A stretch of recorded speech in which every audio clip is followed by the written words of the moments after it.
Hi friends, welcome to Neelaveni Manickam handcraft, Edappadi, Salem மாவட்டம். Friends, இங்கே பார்த்துட்டிங்கன்னா இது வந்து சிலிண்டர் பீட்ஸ் ஃப்ரெண்ட்ஸ். இது வந்துட்டு ஒரே குவாலிட்டி தான் இருக்குது. இது வந்து நான் ஏற்கனவே சொல்லியிருக்கேன் உங்களுக்கு, நான் சிலிண்டர் பீட்ஸ் விற்கிறேன், நெல்லிக்காய் பீட்ஸ் விற்கிறேன் அப்படின்னு சொல்லிட்டு.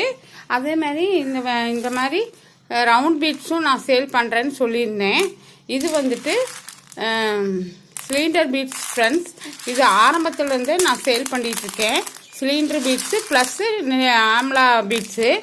இது 2 பீட்ஸு தவிர நான் வந்து கிறிஸ்டல் பீட்ஸு, அது வந்துட்டு diamond shape, round shape, oval shape இருக்குது.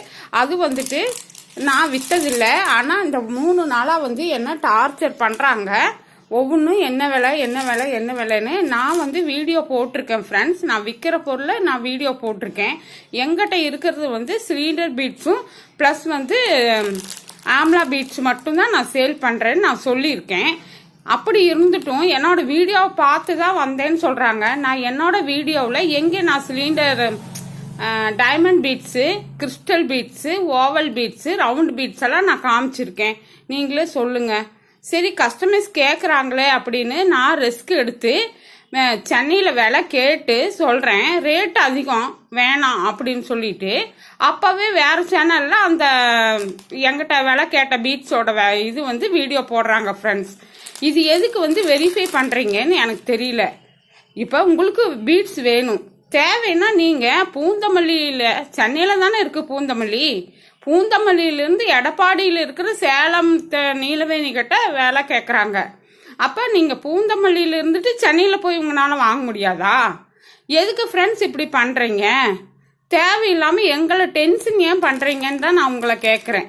உங்களுக்கு பீட்ஸ் வேணும்னா நீங்கள் ஆல்ரெடி பூந்தமல்லியில் தான் இருக்கீங்க. அதுக்கும் பாரிஸ்க்கும் ரொம்ப தூரம் இல்லை, போய் வாங்குற டிஸ்டன்ஸ் தான் இருக்குது. அப்படி போய் வாங்காமல் எதுக்காக சேலத்தில் இருக்கிற எங்கிட்ட ஃபோன் பண்ணி அது என்ன விலை, இது என்ன விலை, அது விற்கிறீங்களா, இது விற்கிறீங்களான்னு கேட்குறீங்க. நாங்கள் வந்து செய்கிற வேலையை விட்டுட்டு உங்களுக்கு ரிப்ளை பண்ணிட்டு இருக்கிறோம். அது ஒரு ரெஸ்பான்சிபிள் கூட பண்ண மாட்டேங்கிறீங்க. சொல்லுங்க பார்க்கலாம்.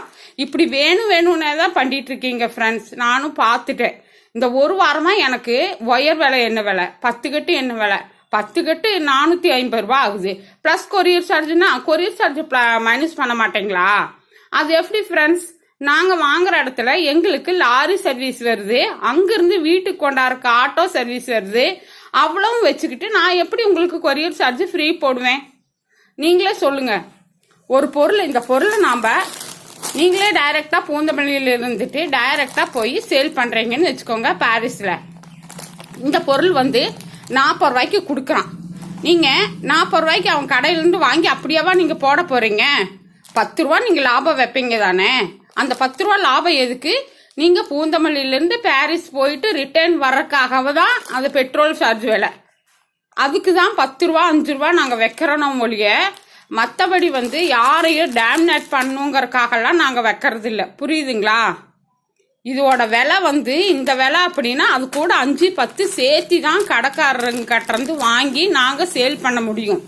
அதை ஏன் புரிஞ்சுக்க மாட்டேங்கிறீங்க? உங்களுக்கு கடைக்காரன் என்ன விலை கொடுக்குறானோ அதே விலைக்கே நாங்கள் கொடுக்க முடியுமா? நீங்களே சொல்லுங்களேன். அப்படி இருக்கும்போது நீங்களே போய் டைரெக்டாக பர்ச்சேஸ் பண்ணிக்க வேண்டியது தானே ஃப்ரெண்ட்ஸ். நான் சொல்கிறதுல ஏதாவது தவறு இருக்கா, நியாயமாக இருக்கா? நீங்களே சொல்லுங்கள். இந்த 1 வீக் மட்டும் எனக்கு 10-12 கால் வந்துச்சு ஃப்ரெண்ட்ஸ். ஒயரோட விலை என்ன, ஃப்ரீ கொரியர் ஃப்ரீ பண்ணுவீங்களா? எப்படி ஃப்ரெண்ட்ஸ்? கொரியர்கார் சும்மா நம்மளுக்கு வந்து எடுத்துகிட்டு போட்டு வாங்கிட்டு போவானா? நீங்களே சொல்லுங்கள். ஹார்ட் ஒர்க் பண்ணுறோம், அதுக்குண்டான பலன் கிடைக்கலன்னா மனசு கஷ்டம் தானே ஃப்ரெண்ட்ஸ். நீங்களே பாருங்கள். நான் ஆரம்பத்துலேருந்து பார்த்துட்ருக்கேன். இந்த மாதிரி சிலிண்டர் பீட்ஸ் மட்டும்தான் நான் சேல் பண்ணுறேன். நெல்லிக்காய் பீட்ஸ் இருக்குது, வேணுங்கிறவங்க வாங்கிக்கிங்க. இந்த மாதிரி ரவுண்ட் பீட்ஸும் கூட இருக்குது, வேணுங்கிறவங்க வாங்கிக்கிங்கன்னு தான் நான் சொல்லியிருக்கேன். அதை விட்டுட்டு இல்லாத விற்காத பொருளை என்கிட்ட விலை கேட்குறீங்க. கேட்டு அடுத்த நிமிஷமே அதை அடுத்த வீடியோவில் போடுறீங்க. ஏன் இப்படி பண்ணுறீங்க? விலை வெரிஃபை பண்ணுறக்கு இது என்ன மளிகை கடை வியாபாரங்களா? இந்த மளிகை கடையில் 4 ரூபா சொல்கிறாங்க, அந்த கடையில் போய் கேட்டு பார்க்கலாம் அப்படின்ட்டு போகிறதுக்கு. உங்களுக்கு பிடிச்சிருந்தா வாங்குங்க ஃப்ரெண்ட்ஸ், பிடிக்கலன்னா விட்டுருங்க. ரெண்டாவது, இது எதுவுமே அழுகி போகிற பொருள் இல்லை. இது எல்லாமே காசு போட்டு தான் நாங்கள் வாங்கியிருக்கோம். சரிங்களா? இதே மாதிரி நிறையா ஃப்ரெண்ட்ஸ் ஆர்டர் கொடுக்குறாங்க, வாங்க மாட்டேங்கிறாங்க. அது அப்படிதான், அவங்கள நம்பி நாங்கள் வாங்கி வச்சுட்டு உட்காந்துட்டு இருக்கிறோம். நம்பிக்கையாக வாங்குவீங்கன்னு சொல்லி தானே நாங்கள் வாங்குறோம். ஏன் இப்படி பண்ணுறீங்க? விலை கேட்கறது ஒரு பக்கம், வாங்குறது ஒரு பக்கம், விலை விசாரிக்கிறது ஒரு பக்கம். எனக்கு ஒன்றுமே புரியல ஃப்ரெண்ட்ஸ். தயவு செய்து இந்த மாதிரி பண்ணாதீங்க. நான் ஆரம்பத்துலேருந்தே சொல்லிட்டு இருக்கேன், சேல் பண்ணுறேன். நெல்லிக்காய் பீட்ஸு, சிலிண்டர் பீட்ஸு, ஒயரு நான் சேல் பண்ணுறேன். உங்களுக்கு தேவைன்னா வாங்கிக்கிங்கன்னு நான் சொல்கிறேன். வாங்குறது 2 கிலோ ஒயரு, அதுக்கு எப்படி ஃப்ரெண்ட்ஸ் நான் கொரியர் சார்ஜ் கம்மி பண்ணுவேன்? எனக்கு அங்கேருந்து டைரெக்டாக சும்மா கொரியர் பண்ணாமல் வீட்டுக்கு கொண்டாந்து இறக்குறாங்களா? சொல்லுங்க. அப்படி யாரும் இறக்க மாட்டாங்க. அப்படியே அவங்க இறக்குனாலுமே அதை நம்ம வாங்கி வீட்டில் வச்சு பாதுகாத்து வேணுங்கிறவங்களுக்கு கொரியர் பண்ணும்போது நம்மளுக்குன்னு 10 பைசா இல்லாமல் யாருமே பண்ண முடியாது ஃப்ரெண்ட்ஸ். தயவு செஞ்சு புரிஞ்சுக்குங்க. Okay friends, thank you very much for all.